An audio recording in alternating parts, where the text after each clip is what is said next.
Hello and welcome to Say Real One 真是的, where we discover the personal journeys and experiences of individuals from all walks of life. Today we have an exciting topic lined up for you, especially if you are considering home ownership in Singapore. Our guest is a first-time home buyer who has purchased a 4-room HDB resale flat about a year ago.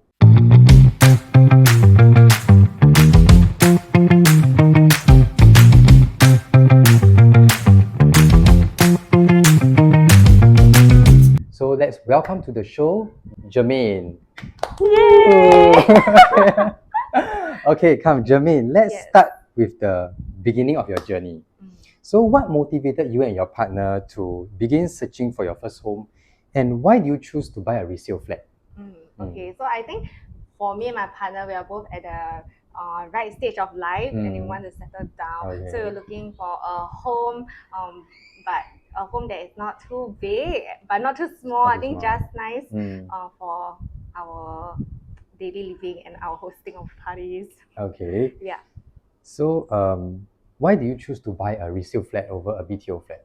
Okay. So like for BTO, the waiting time is really long, and actually we already tried applying for BTO and we failed twice. Okay. Yeah, we even tried like sales of balance, the SBF, right? And then we got the queue number. By the time it was our turn, they said the Chinese quota was met. Oh, okay. Yeah, so in the end we decided to go for a resale because it's faster, and I think we don't have to wait for too long, and we can settle down much faster than BTO lah. Okay. Yeah, and then also because I think during the COVID time, Yeah. there was a lot of delays in the BTO project, so there's a lot of like uncertainty. Yeah. Yeah, and then we did not want to deal with that, so we decided to go for a resale. Okay. House hunting can be quite overwhelming, right? Yes. Especially as a first timer. So, how do you navigate, let's start with the financial aspects. How do you navigate that aspect in your house hunting journey? I think more importantly, you have to discuss the budget with your partner. Yeah, and then decide what is suitable for you, both of you. Yeah, something that won't like break the bank, like you have to sell one kidney or what. Yeah, but Okay. I think something that's sensible for both of you, so that you all can repay the loan in a manner that is not so taxing. Yeah, not so taxing. Not an overstretch of your finances. Yes, correct. Okay. Maybe you can share with us, how do you begin your search for a resale flat? So means let's say when the time when you decided, okay, let's go for a resale instead. Yes. So how do you start this? How do you start the journey? Okay. So for us, we started number one, location. Okay. Yeah. So the location for us is quite clear because we wanted the not only the first timer grant but also the proximity grant from our parents. So for my partner's side, his parents were in the Sengkang area, and then for my parents' side, we're at the Toa Payoh Caldecott area. Yeah. So we decided that we will shortlist based on like the 4 km radius, right? 4 km. Yeah, between either one.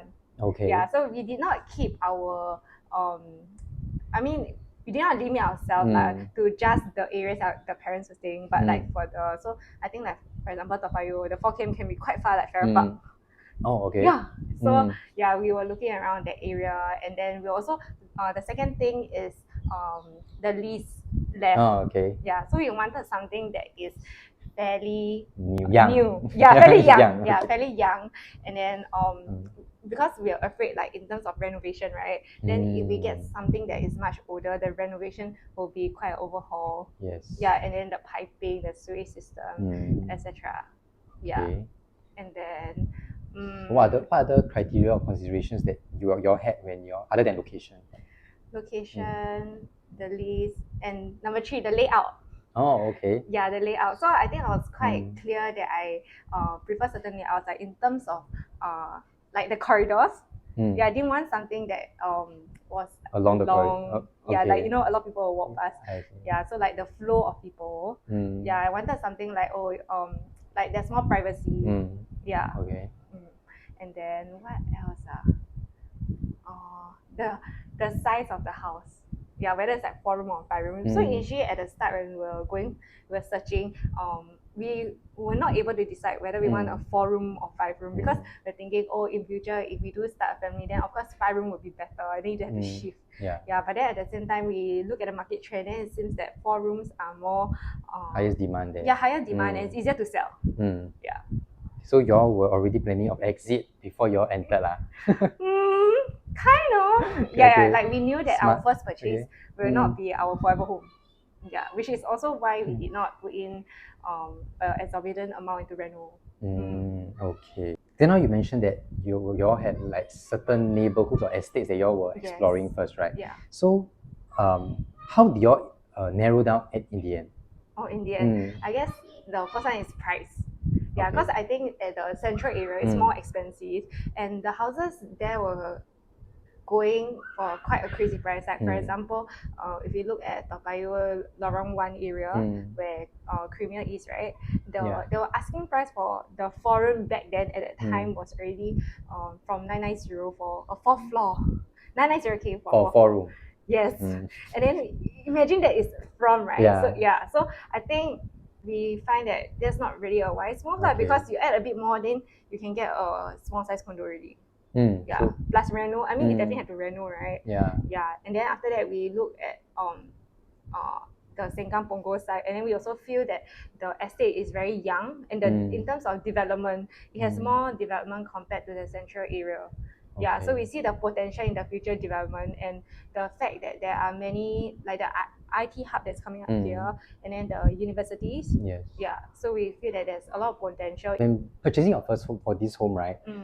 You're engaged an agent, right? You're a buyer's agent. So, can you share with us like how important would you say a buyer agent is in your house hunting process? Okay, I would say that having a agent is good.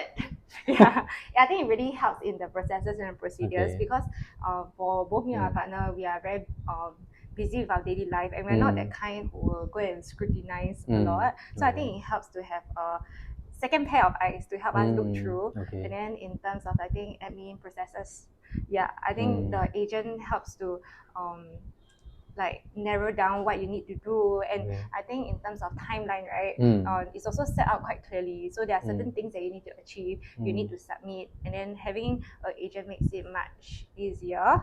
Then on my end, in terms of like the experience, right, my agent basically during the house hunting process, we shared our criteria, and then from the criteria he shortlisted certain apartments which he think might suit us, and then we went down for viewings. And I think a good thing about having an agent is also that they will arrange the viewings for you. So you are not the one, like the middleman, trying to find out what time is best for me. The agents help you to shorten the process, and they try to squeeze many viewings at one evening, right? So I think in terms of time, it's very more efficient. Yes, right? correct. But now you mentioned that one of the main criteria that you all consider was a proximity grant, because you wanted to be eligible for that, right? Yes. So maybe you can share with us in terms of, let's say, the total grants that we were eligible for, and how did that help you in your so-called home purchase? Right. I think for us, we only managed to get 80K, if I'm not wrong. I think 50K was the resale, for the first timer, right? Yeah, no, okay, because you all bought home, so I believe you all should be 80K, right? Yeah, 80K. 80K for the 4-room flat. Right. Yeah.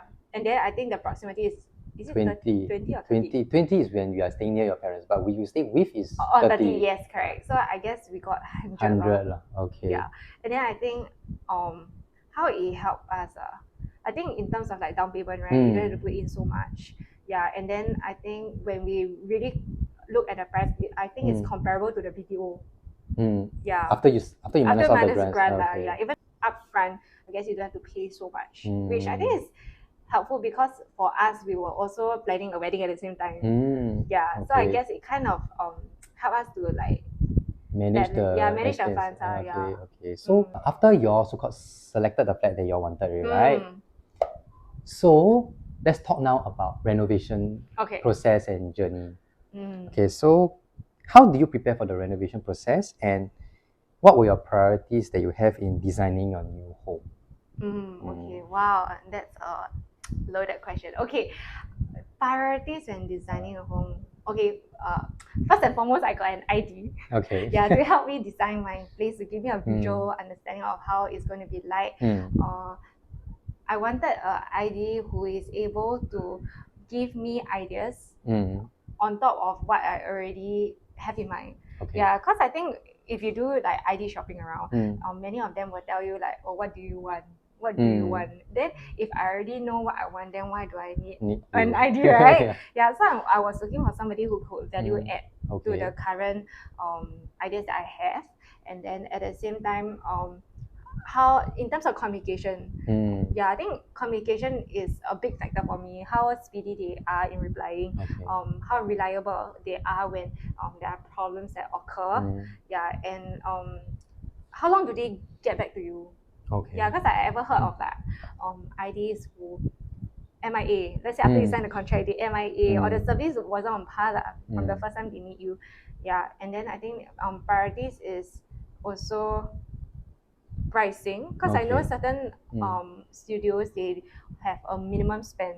Like they don't do reno unless it's like minimum of 90 to 100k. For example. So I think that helped us to narrow down, but more importantly, the vision of the ID aligns to what we also believe in. So do you kind of like look at their portfolios first to see the vibes that they have? I think first is the meetup, like the one-to-one meetup. Then you can get a good sensing of how they are. And then next is the portfolio. Usually you ask them so they can see their past works, right? Correct. And usually from there you can see how much effort they put into it also. Okay, so how do you, so called after you shop through all the ideas, how do you select on the one that you decided to work with? Okay, so like for us, we spoke to like almost 15 different IDs. And then the funny thing is we went back to the first one that we spoke to. I think the number one, which I mentioned, they are able to value add to what you have, and I think they have the attitude and zest they have in your project. The energy that you get that we don't really see in others, because everybody asks us what we want. But then they really will go through like the R&D process, and then they came to us with certain ideas that we never really thought before. And I think their business model is also quite different from the rest. So for the rest, right, it's like you have to sign a contract, then they'll do the rendering for you. But for the business model is you pay a fee of like, let's say that time was 888. Then they will do the whole rendering from different angles, and you're not bounded by that. After that, you still can either choose your own other ID, or if you're good with them, then you can stick and continue, and it will be free of charge. So now you're saying that about value adding, right? So what you mean by value adding is like in terms of, let's say, they can provide you suggestions or improvements to what you want, or are you talking about, let's say, things like maybe things that maybe you miss out and then they can support? I think both. So but more on the things that I miss out, or like, oh, maybe you can do it another way. I think one thing that stood out was they are not afraid to disagree. I think a lot of them, they will agree, like go with on the flow. But then they are not really disagree, and I think we like that. So is there any example that you have in your house that maybe something that you so-called wanted, but then maybe your ID kind of like improved on it, and then you felt like, that was a good suggestion? So I think one thing is I didn't have a solution for it, but it's more of like I wanted to hide the robot vacuum, because it's quite unsightly to like leave it hanging. So I was like, oh, how can we like incorporate that inside our carpentry? So I think she suggested like a flat at our coffee bar, so that we can it's over there later you can so I think that was quite nice. And then she even included the electrical point, so that it goes back to the dock by itself. I see. And come out. So this whole renovation process and maybe the moving in process, right? Were there any surprises or, let's say, lessons that you have learned that maybe you can impart to all our viewers? Don't be afraid to voice out your ideas. That's number one. Then number two is do shop around for different choices, because I think there are a lot of places that sell same things at different price range. And then I think be creative. Like for me, a lot of things in my house are from Taobao also. And then I think lastly, if you need to spend, means you need to spend. Cannot save. Cannot save. I think it'll be good to get deep cleaning service right after post-reno. your post-reno, because Okay. the ones that is given by the IDs, right, usually are quite general, even though they say it's deep clean. Okay. So we deep clean our place like 2 times. Oh, 2 times. Yeah. So Okay. yeah, I think it's good. Yeah, because if not, like there's a lot of chemicals around. Now that you have moved in for about a year, right? How do you feel that it has impacted your life and your routines and your freedom? Okay, I think for me, like moving into a new place, of course, it's a space that I design, so I love it. Yeah, and coming back to a place that I can call home is also it has a warm feeling. Yeah, and getting people to come into my cozy space and also just like doing life together. Yeah, it's fun. Okay, so so do you see the difference between staying here and staying with your parents? Yeah, for sure have lah, but I think it's a different kind of difference. Yeah lah, correct. Yeah, more chores now. Yeah, but at the same time, you get to be independent. Yeah. You learn how to modern problem, modern solutions. In this neighborhood that you're in, Yes. how do you feel about the amenities and the community here? I think like the community here, they are very young, very vibrant, and actually a lot of my friends are in this area also. Okay. Yeah, we have a good group of people that we can like easily access and like have dinner together. Okay. In terms of amenities, for me, because we stay relatively near the MRT and the mall, right? So it's quite easy to get our daily living things, like for example your groceries. Yeah, all this not really an issue. Very near park connectors also. Yeah, so if we would like to cycle or run, right? It's actually very convenient, much more than previously like in the central. Yeah, because in the central very hard to find good park connectors. Yeah, but here I think it's very well connected. Yeah, and then I also feel that I go out more to the nature. Yeah, just because of the proximity of how close it is. Okay. Yes. That's good. So, what are your long-term goals for this home? So then now you mentioned that it's not a forever home, right? Yes. So what plans do you have in the future? Yeah, so my husband and I were just thinking last week, we look to either upgrade to a EC or condo. Yeah, depending on life. What aspects of the condo lifestyle that attracts both of you? I think we're thinking like if we do have a family, and then I think it will be a good time for the facilities will come in handy. Like for example, the swimming pool, and then it's also a gated in terms of security. Yeah, gated compound. Yeah, and also like gym, which is right downstairs.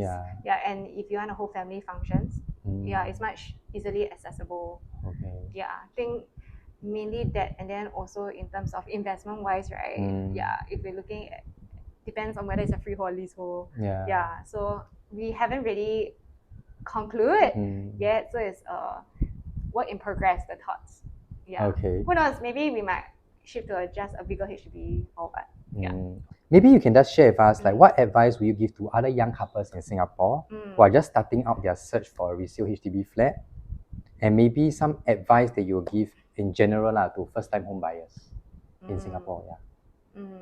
I think number one, the admin procedure can be quite lengthy, and if you do not like to deal with that, or you're not so meticulous in like looking through all the nitty-gritty details, it'd be good to get a property agent. Okay. Yes, and then number two, I think discuss with your partner the budget, the financials, before committing into your home, because you don't want any like disagreement. Yeah, and then I think number three is like find a place that suits your lifestyle. Yeah, like if you're a person who is more outdoorsy, maybe you would like to run more, then maybe staying near like amenities like what you mentioned just now, like the park connectors. All this is will be better lah. Yeah, be more convenient. Yeah, and then I think number four is house hunting can be very tiring. So I think you need to brace yourself for the like tiring process of going through many listings, and I think sometimes you can get burnt out from just viewing too much, and then you have so much choices that you don't know what to do. Yeah. And I think the last one is if you really like the unit, go make an offer. Fast. Yes, make it fast, because I think there's a few times that we procrastinated, and then I think the house got sold, on the same like evening that we Yes. went. Yeah, so if you really like it, go get it. Okay, let's go for it. That's right. Thank you so much, Jermaine, for sharing with us your story and your adventure, and also giving us a glimpse into the world of first-time home buying in Singapore. So I'm very sure that your experiences will definitely resonate with many of our listeners who are also in the same boat or planning to be. For those tuning in, I hope you have found this episode to be insightful and informative. And if you enjoyed the conversation, don't forget to subscribe and leave a review, and also catch us on our next episode of Say Real One 真是的. So for now, thank you and bye-bye. Bye.